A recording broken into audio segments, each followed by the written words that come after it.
जय माता दी दोस्तों, आप सभी का मेरे चैनल पर स्वागत है। कैसे आप सब? आई होप आप सब बहुत अच्छे हो। माता रानी की कृपा आप सब पर बनी रहे। दोस्तों, आज का जो वीडियो है वो है नवरात्रि के लिए। जी हाँ, नवरात्रि स्पेशल वीडियो मैंने आपके साथ शेयर किए हैं। आज का जो विषय है वो है नवरात्रि कब से शुरू हो रही है, इस बार माता रानी की सवारी क्या है, इस बार माता रानी के जो कलश स्थापना का शुभ मुहूर्त है वो कितने बजे का है। ये सारे विषय पर आज का जो विषय है वो इन्हीं सब पर है।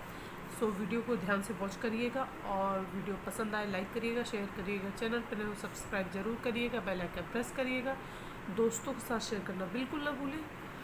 तो चलिए आज का वीडियो हम जो आज का विषय है वो आगे बढ़ाते हैं। तो सबसे पहले इस साल जो नवरात्रि शुरू हो रही है वो हम सबको जैसे कि पता है 30 मार्च से नवरात्रि शुरू हो रहा है और जिसका समापन 6 अप्रैल को होगा। तो चैत्र मास के शुक्ल पक्ष की प्रतिपदा तिथि 29 मार्च को शुरू हो जाएगी शाम को 4:27 पे। लेकिन ये हमें उदया तिथि में नहीं मिल रहा है। उदया तिथि में ये हमें मिल रहा है 30 तारीख को, यानी 30 मार्च को। ठीक है, तो 30 मार्च को प्रतिपदा तिथि दोपहर 12:49 तक रहेगी। दोपहर के 12:49 तक रहेगी। इस समय आप कलश की स्थापना बड़े आराम से कर लेंगे। उदया तिथि में हमें 30 तारीख को मिल रही है, तो हम उसी दिन कलश की स्थापना करेंगे जिसका समापन 6 अप्रैल को होगा। अब हम बात करते हैं कि नवरात्र का जो शुभारंभ हो रहा है वो तो मैंने आपको बता दिया, लेकिन कलश स्थापना का जो शुभ मुहूर्त है वो कितने बजे का है। सबसे पहले नोट कर लीजिए। हिंदू पंचांग के अनुसार चैत्र मास के शुक्ल पक्ष की प्रतिपदा तिथि 29 मार्च को शाम को 4:27 से शुरू हो रही है, जो 30 मार्च को दोपहर 12:49 तक रहेगी। ठीक है, तो हम शुभ मुहूर्त जो है हमारा कलश स्थापना का वो रहेगा 30 मार्च को सुबह 6:13 से लेकर 10:22 तक आप कलश स्थापना कर सकते हैं। ये पूरा समय है आपके पास। इस बार समय पूरा आपको 6:13 से लेकर 10:22 तक सुबह इतना शुभ मुहूर्त है कि आप उस समय बड़े आराम से कलश की स्थापना कर सकते हैं। दूसरा शुभ मुहूर्त जो है वो है दोपहर में अभिजीत मुहूर्त में। जैसे बहुत जन होते हैं वो अभिजीत मुहूर्त में ही कलश की स्थापना करते हैं। तो जो दोपहर का मुहूर्त है वो है 12:01 से लेकर 12:50 तक अभिजीत मुहूर्त है। उस समय भी आप कलश स्थापना कर सकते हैं, क्योंकि प्रतिपदा तिथि 12:50 तक, यानी 12:49 12:50 तक रहेगी। तो उसी समय अभिजीत मुहूर्त है, आप उतने में भी कलश की स्थापना कर सकते हैं। आप सारी तैयारी करके रखे रहेंगे तो उस समय आप कलश की स्थापना कर सकते हैं। ठीक है, तो शुभ मुहूर्त आपने नोट कर लिया होगा कि 30 मार्च को सुबह जो शुभ मुहूर्त है, नवरात्रि की शुरुआत 29 तारीख से हो रही है, लेकिन उदया तिथि में हमें 30 तारीख को मिलेगा। तो इसलिए हम उदया तिथि के ही अनुसार हम कोई भी व्रत और त्यौहार शुरू करते हैं। तो 30 तारीख को सुबह 6:13 से लेकर 10:22 तक शुभ मुहूर्त है कलश स्थापना का। और अब यदि आप अभिजीत मुहूर्त में रखना चाहते हैं तो 12:01 से अभिजीत मुहूर्त शुरू है, जो 12:50 तक है शुभ मुहूर्त है। ये आपने नोट कर लिया है। पहले दिन 30 मार्च को माँ शैलपुत्री की पूजा होगी। 31 मार्च को माँ ब्रह्मचारिणी की पूजा होगी। फिर 1 अप्रैल को माँ चंद्रघंटा की पूजा होगी। चौथे दिन 2 अप्रैल को माँ कुष्मांडा की पूजा होगी। 5वें दिन 3 अप्रैल को माँ स्कंद माता की पूजा होगी। 6वां दिन 4 अप्रैल को माँ कात्यायनी की पूजा होगी। 7वां दिन 5 अप्रैल को माँ कालरात्रि की पूजा होगी। 8वां दिन 6 अप्रैल को माँ गौरी और माँ सिद्धिदात्री की पूजा होगी। इस बार नवरात्र 8 दिन के हैं, हमें ये भी ध्यान रखना है। रामनवमी जो है वो 6 तारीख को ही होगी। तो इस बार जो नवरात्र हैं वो 8 दिन के हैं। इस बार माता की सवारी क्या है? माता की सवारी जो होती है आने की, वही संकेत देता है कि देश की क्या स्थिति रहने वाली है। तो इस बार चैत्र नवरात्रि में माता रानी का आगमन और प्रस्थान दोनों ही हाथी पर है। जी हाँ, इस बार माता रानी आ भी रही हैं हाथी की सवारी पर, और जाने का माता रानी के जाते समय भी उनका वाहन हाथी होने वाला है। जैसे कि मैंने बताया है आप सबको अपनी वीडियो में कई बार कि जब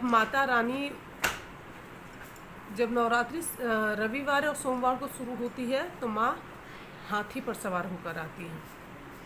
तो हाथी पर सवार होकर आएंगी माता रानी, शुभ संकेत है। धार्मिक मान्यताओं के अनुसार हाथी पर माता का आगमन बहुत ही शुभ माना जाता है, जो देश के लिए, देश काल के लिए बहुत अच्छा माना जाता है। सुख, समृद्धि और शांति का प्रतीक होता है।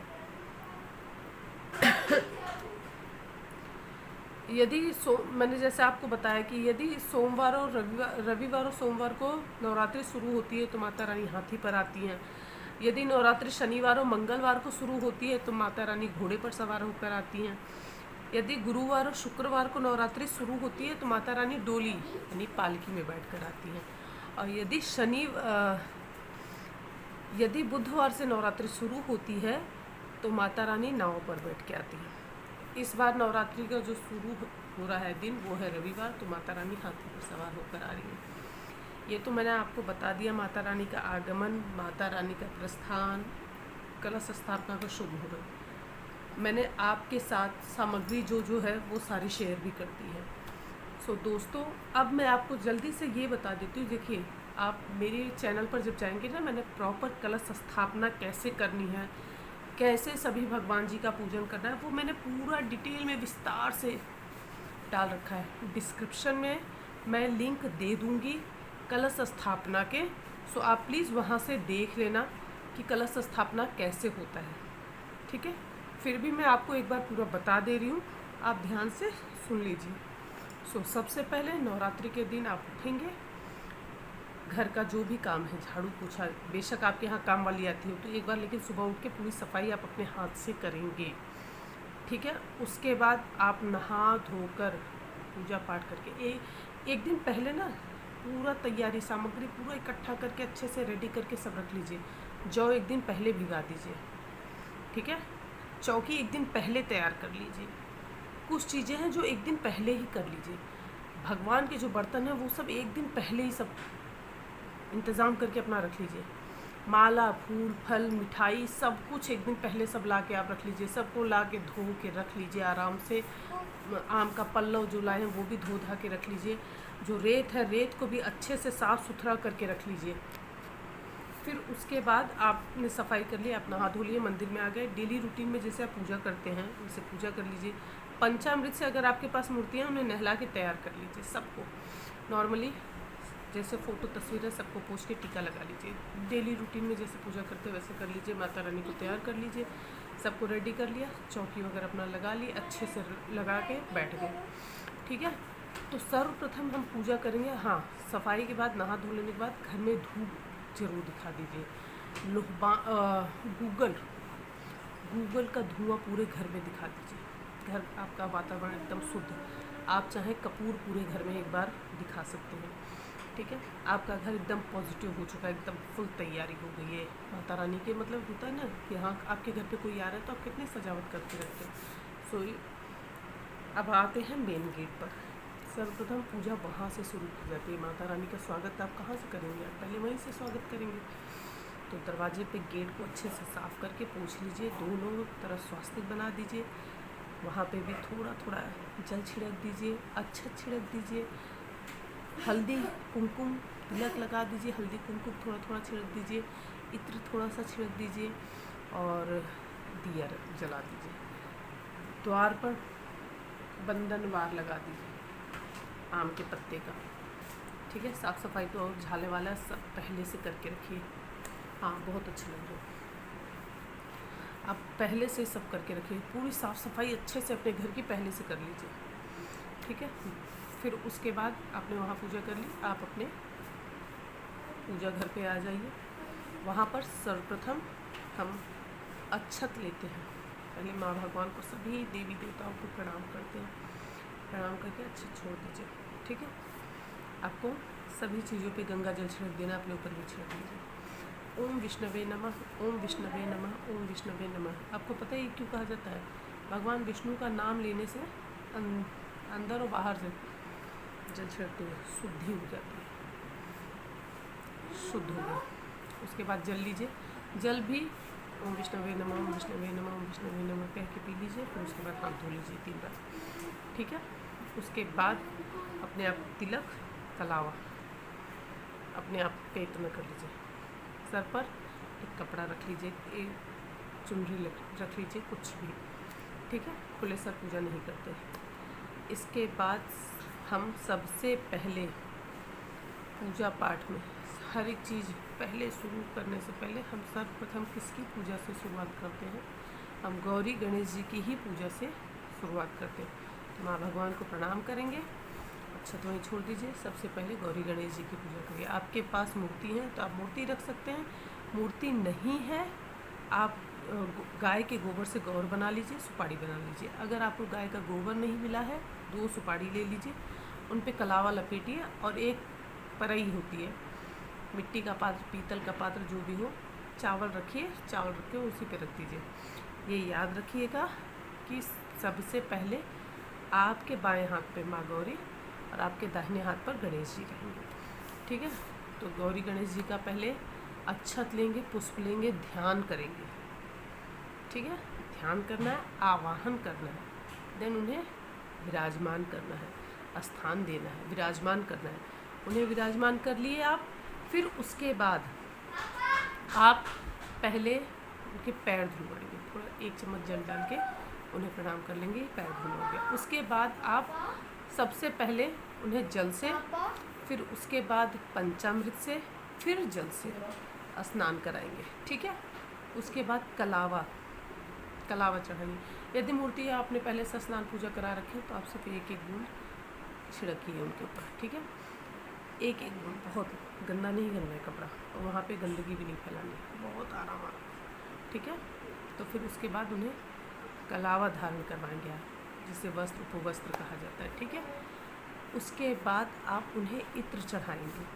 फिर उसके बाद आप गणेश जी को जनेऊ और माता रानी को सिंदूर अर्पित करेंगे, तिलक लगाएंगे, अष्टगंध तिलक लगाएंगे, रोली लगाएंगे, उन्हें तिलक कर देंगे। उसके बाद हम उन्हें पुष्प चढ़ाएंगे, गणेश जी को दुर्वा चढ़ाएंगे, और फिर उसके बाद हम उन्हें माला पुष्प धारण करवाएंगे। फिर उन्हें हम धूप दीप इत्र चढ़ा दिए, माला फूल चढ़ा दिया, चंदन तिलक लगा दिया, उपवस्त्र धारण करा दिया। उसके बाद हम उन्हें धूप दीप दिखाएंगे, फिर नैवेद्य चढ़ाएंगे। नैवेद्य मीन्स प्रसाद, भोग। आप भोग दिखाएंगे, आचमन करेंगे। फिर उसके बाद आप उन्हें पान का बीड़ा चढ़ाएंगे, फिर आचमन करेंगे, फिर दक्षिणा चढ़ाएंगे, ठीक है। इतना आप उनके। फिर उसके बाद आता है अर्घ देना। अर्घ देने के लिए थोड़ा सा एक पीतल की छोटी सी कटोरी ले लीजिए, अर्घ दिया जाता है भगवान को, अर्घ जिसे कहते हैं। उसमें थोड़ा जल डाल लीजिए, अक्षत डाल लीजिए, थोड़ा सा पुष्प डाल लीजिए, थोड़ा सा इत्र डाल लीजिए, ठीक है। घोल के वो अर्घ दे दिया जाता है भगवान जी। सो गौरी गणेश जी की पूजा हो गई। इसके बाद हम पृथ्वी देवी को प्रणाम करेंगे, ठीक है। पृथ्वी देवी को प्रणाम करने के बाद इसके बाद हम लेंगे संकल्प। आज की जो पूजा आप कर रहे हो, आप क्यों कर रहे हो, किसके लिए कर रहे हो, संकल्प कुछ, ठीक है। बहुत जन कलश स्थापना वगैरह कर लेने के बाद जब माँ की पूजा करने लगते हैं तब संकल्प करके माता रानी के दाहिने हाथ में देते हैं। स्व इच्छा संकल्प आप ले सकते हैं, ठीक है। आप संकल्प लेंगे। संकल्प करने के लिए पान का पत्ता लीजिए, उसमें कमल गट्टा लीजिए, उसमें एक सिक्का रखिए, सुपारी रखिए, लौंग रखिए, इलायची रखिए। अगर पान का बीड़ा जैसे गौरी गणेश जी को नहीं चढ़ा सकते तो लौंग इलायची भी चढ़ा सकते हैं, ठीक है। पुष्प रखिए, दक्षिणा रखिए, तुसा लीजिए, जल डालिए, और अपना नाम, अपना गोत्र, अपनी पत्नी का नाम, अपने बच्चों का नाम, आप ही व्रत क्यों कर रहे हैं, जो भी संकल्प आपको लेना है तो संकल्प नाम लेंगे।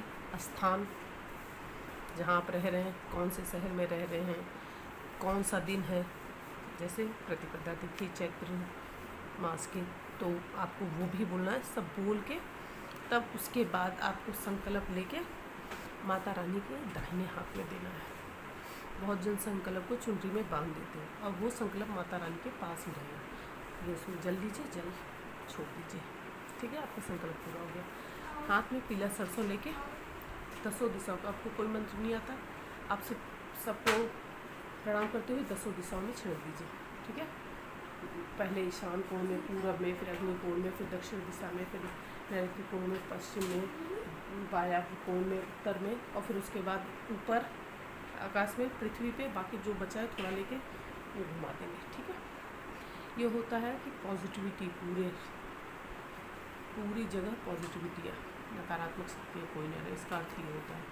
ठीक है, इसके बाद आपको कलश की पूजा करनी है।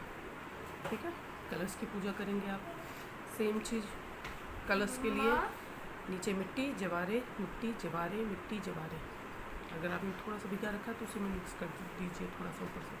कलश रखिए, कलश को अच्छे से दबा दीजिए, कलश के गले पर 3 या 5 राउंड कलावा बांध दीजिए, नारियल पे स्वास्तिक बना दीजिए, कलश पे स्वास्तिक बना दीजिए, और नारियल पे चुनरी लपेट के कलावा बांध दीजिए, अपनी मन्नत बोलते हुए भी बांध सकते हैं।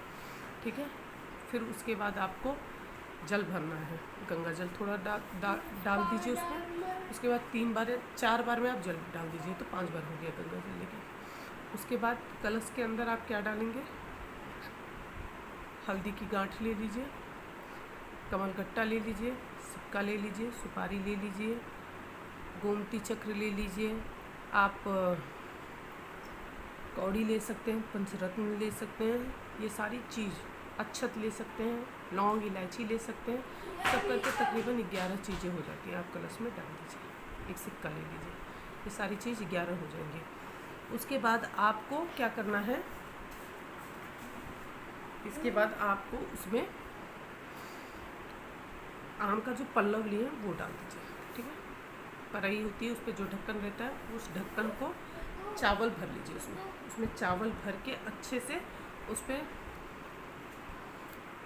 नारियल जो आपने स्वास्तिक लपेटा हुआ है, स्वास्तिक किया हुआ है, और कपड़ा लपेट के उस पर कलावा लपेट रखे हैं। दीदी सॉरी बाबू परेशान नहीं करो। ठीक है, फिर वो बांध के नारियल का मुख अपनी तरफ करते हुए रख दीजिए। कलश तैयार है, से हम कलश की पूजा करेंगे। तो सबसे पहले क्या करेंगे, अक्षत पुष्प हाथ में लेके कलश देव को, वरुण कलश है, में प्रणाम करेंगे, और प्रणाम करने के बाद आप सभी देवी देवताओं का ध्यान करेंगे, आवाहन करेंगे। कलश में सभी देवी देवताओं का आवाहन किया जाता है। फिर उसके बाद आप छोड़ दीजिए, फिर जल से, पंचामृत से, फिर जल से स्नान करवाइए।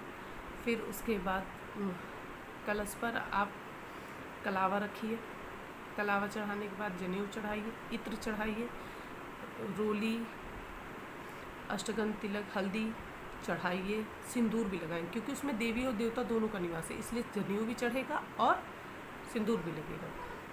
दुर्वा चढ़ाइए, माला फूल चढ़ाइए, धूप दीप नैवेद्य दिखाइए, आचमन करिए, और फिर इसके बाद पान का बीड़ा भोग लगाइए, फिर जल चढ़ाइए, फिर उसके बाद मतलब आचमन करिए। आचमन करने के बाद फिर उसके बाद आप दक्षिणा, अपने शक्ति अनुसार दक्षिणा चढ़ाइए, फिर उन्हें अर्घ दीजिए, जैसे मैंने आपको बताया। सेम इसी तरीके से पूजा होगी। इसके बाद आप पूजा करेंगे, एक तांबे के लोटे में आप चावल और गरी गोला पे एक चुनरी लपेट कर रखेंगे, और तांबे के लोटे में चावल भर दीजिए, और उसमें एक खीला, लोहे का कील भी डाल सकते हैं या गोल्ड का डाल सकते हैं, वो स्वेच्छा स्वशक्ति है। ठीक है, वो डाल के एक चौकी पर उन्हें रख दीजिए। वो माँ दुर्गा की प्रतिमा के रूप में होते हैं, उन्हें एक चुनरी उड़ा दीजिए। एक चुनरी आप कलश पे भी डाल सकते हैं, क्योंकि उस पर भी देवियाँ हैं। ठीक है, और फिर आप उनकी भी पूजा इसी ढंग से करेंगे, उसमें भी ध्यान आवाहन करेंगे देवियों का। आपके पास विग्रह हैं, जितने भी आप विग्रह रखे हैं, जैसे मान लीजिए आपके पास नहीं है, नारायण की, भोलेनाथ जी की, या किसी की भी मूर्ति नहीं, हनुमान जी की नहीं, तो एक चौकी पर आप बना लीजिए आराम से, सबके लिए स्थान बना दीजिए। ठीक है, ओम बना दीजिए, श्रीम बना दीजिए, और पताका बनाया जाता है भगवान जी के लिए, वो बना दीजिए। ठीक है, ये सारी चीज़ें आप बना के उस पर भी पंचदेव की पूजा की ही जाती है। ठीक है, तो आप चौकी पे बना सकते हैं, नहीं चौकी पे बना सकते तो एक पीतल की थाली लेकर उस पर हल्दी, कुमकुम, ओम, श्रीम, स्वास्तिक और भोलेनाथ जी के लिए, तो ओम में सभी देवताओं के लिए हो जाता है, श्रीम में सभी देवियाँ आ जाती हैं, स्वास्तिक जो होते हैं उसमें गौरी जी और गणेश जी हो जाते हैं। और 64 योगिनी आप बनाना चाहें, आप षोडश मातृका बनाना चाहें, आप सब बना सकते हैं, ठीक है। तब उनकी पूजा करेंगे। फिर उसके बाद हम देवी की पूजा करेंगे। देवी के लिए भी उसी तरीके से पूजा करनी है, ध्यान, आवाहन, आसन देना है। फिर विग्रह आपने सुबह नहला रखा है, तैयार कर रखा है, तो उन पर सिर्फ छिड़केंगे थोड़ा थोड़ा। सामने एक पात्र रख दीजिए, उसी में थोड़ा थोड़ा छिड़काव कर दीजिए, ठीक है। उसी में थोड़ा थोड़ा छिड़काव कर दीजिए। और इस तरीके से फिर उसके बाद माँ देवी को श्रृंगार की सामग्री चढ़ाइए, श्रृंगार की सामग्री चढ़ा दीजिए। और सामग्री चढ़ाने के बाद आपकी पूजा पूरी हो जाएगी, ठीक है। जैसे बताया, जैसे पूजा मैंने आपको गौरी गणेश जी का बताया, उसी तरीके से आपको कलश देव की पूजा करनी है, पंचदेव की पूजा करनी है। जो आप तांबे के लोटे में माता रानी की प्रतिमा बना रहे हैं उनकी भी, और जो माता रानी का आप विग्रह रखें उनकी भी पूजा इसी तरीके से करनी है। उसके बाद आप हनुमान जी की नवग्रह की पूजा करेंगे। नवग्रह के लिए एक चौकी लगाएंगे, सफ़ेद कपड़ा बिछाएंगे, उस पर 9 सुपारियाँ रखेंगे। और उनकी भी पूजा देखिए, उन पे उनका नाम बोलते हुए अक्षत हाथ में ले लीजिए, ठीक है। और उनका ध्यान करते हुए अक्षत छिड़कते जाइए, नाम देते हुए। जैसे सबसे पहले बुध होते हैं, फिर उसके बाद चंद्रमा होते हैं, शुक्र होते हैं, ऐसे ऐसे करके ग्रह होते हैं, ठीक है। सूर्य होते हैं बीच में, तो सबसे पहले सूर्य की पूजा की जाती है, ठीक है। बृहस्पति होते हैं, और बृहस्पति होते हैं, शुक्र होते हैं, चंद्रमा होते हैं, बुध होते हैं, शनि होते हैं, राहु केतु होते हैं, ठीक है। तो मंगल होते हैं, तो सब ऐसे होते हैं। तो उन सब का ध्यान करते हुए आपको अच्छे रखना है उनके ऊपर, ठीक है। उनकी पूजा करेंगे, हनुमान जी की पूजा करेंगे। उसके बाद एक आप सुपारी पे कलावा लपेट लेंगे और अक्षत छोटी सी पात्र में चावल भर के उस पर सुपारी लपेट के आप रखेंगे माता रानी के पास, माता रानी के दाहिने तरफ सबसे, मतलब यहाँ पे चौकी समाप्त हो रही है, अलग से कहीं पे आप रखेंगे। किसे? बटुक भैरव जी को। जी हाँ, माँ भगवती की पूजा कर रहे हैं तो आपको हनुमान जी और बटुक भैरव की स्थापना ज़रूर करनी चाहिए। इस चीज़ का ध्यान रखिएगा, ठीक है। वीडियो थोड़ी लंबी हो रही है। अखंड ज्योत, अब बात आती है अखंड ज्योत की। अखंड ज्योत के लिए अगर आप तेल का दिया जला रहे हैं तो आप माता रानी के बाएं तरफ दिया जलाएंगे। और यदि आप घी का दिया जला रहे हैं यानी आपके दाहिने और माता रानी के बाएं रहेगा।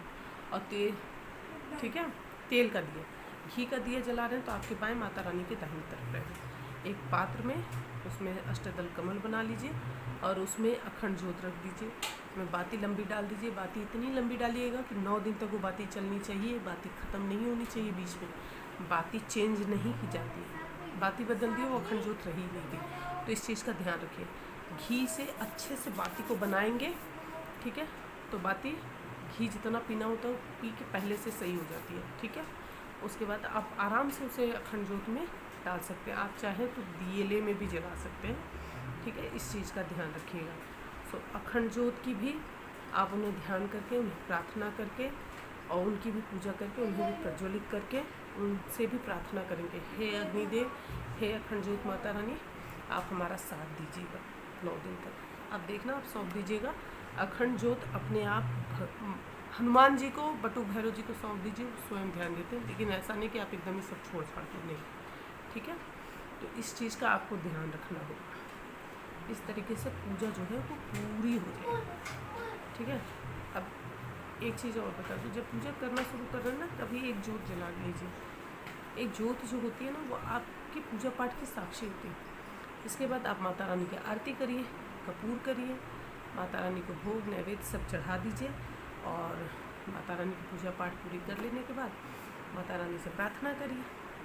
सो इस तरीके से आपके नवरात्रि की जो स्थापना है वो पूरी हो जाएगी, ठीक है। मैं फिर भी आपके साथ वीडियो जरूर शेयर कर दूँगी, ठीक है।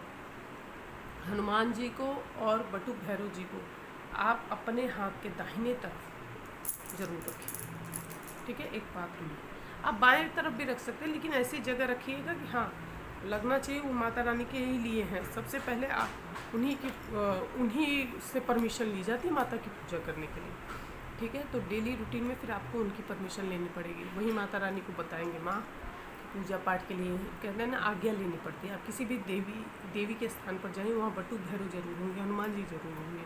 तो इसलिए कहते हैं कि उनकी आज्ञा ली जाती है माता की पूजा करने के लिए। तो विराजमान हो रही है माता आपके घर में, सो आपको उनकी आज्ञा तो ज़रूर लेनी पड़ेगी ना, माँ भगवती को मनाने के लिए, माँ भगवती की पूजा करने के लिए।